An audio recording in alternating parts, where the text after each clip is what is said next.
Hello everyone, I'm Bradley Sward, Assistant Professor of Computer Information Systems at the College of DuPage in Glen Ellyn, Illinois.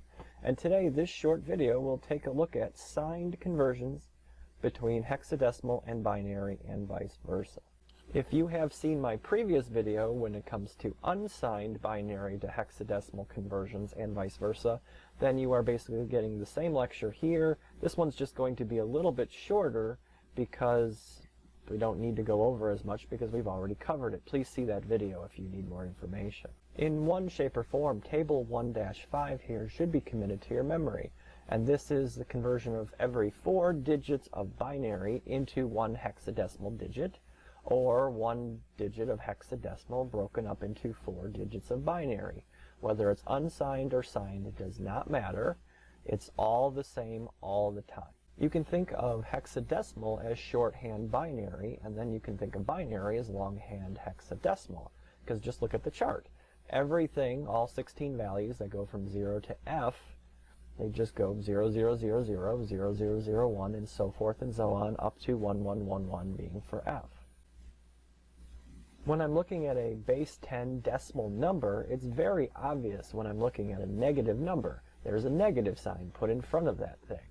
And if there's no negative sign put in front of it, we're presuming it's a positive number because, we can put a plus sign in front of it, but that's not generally what we do. There really is no such thing for either binary or hexadecimal digits. If you just look, it's even a minus, there's no such thing. It's our interpretation of that bit string, or it's our interpretation of the hexadecimal digits put in front of us that determine whether or not that number is positive or negative.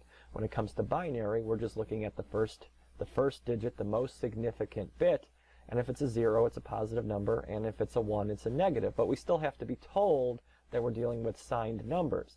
If it's an unsigned number, that most significant bit is part of a positive result. So the same goes for hexadecimal. If it's a signed number, we just look at the first digit.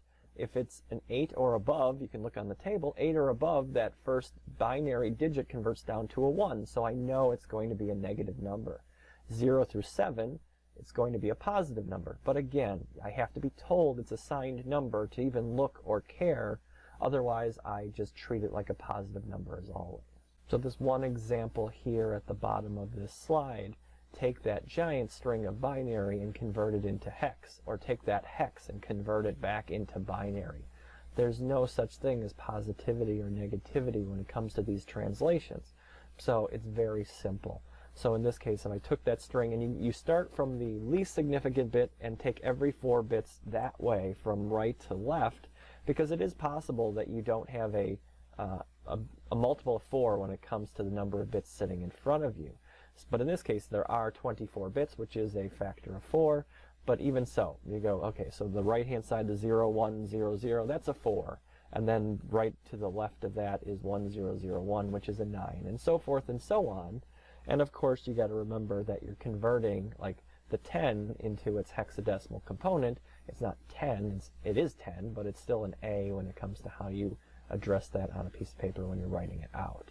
So you get 16A794 out of that large string, and of course if I gave you that hexadecimal string, you better be able to get it back into that binary form without any errors, because that's how the math, of course, is going to work. This is the only example that I'm going to cover here in this video. If you're looking for more examples, the best way, at least with this video series, is to go back and look at the unsigned binary to hexadecimal conversion video, and vice versa. And that covers the same material we're covering here, and at least one more example, possibly more. Hopefully this was a nice, easy review of what we've covered previously, since it's the same material. But if not, as always, please send me an email, come into office hours, get a hold of me some way, and we'll get those questions answered. So thanks for sticking through it. We'll see you in the next video.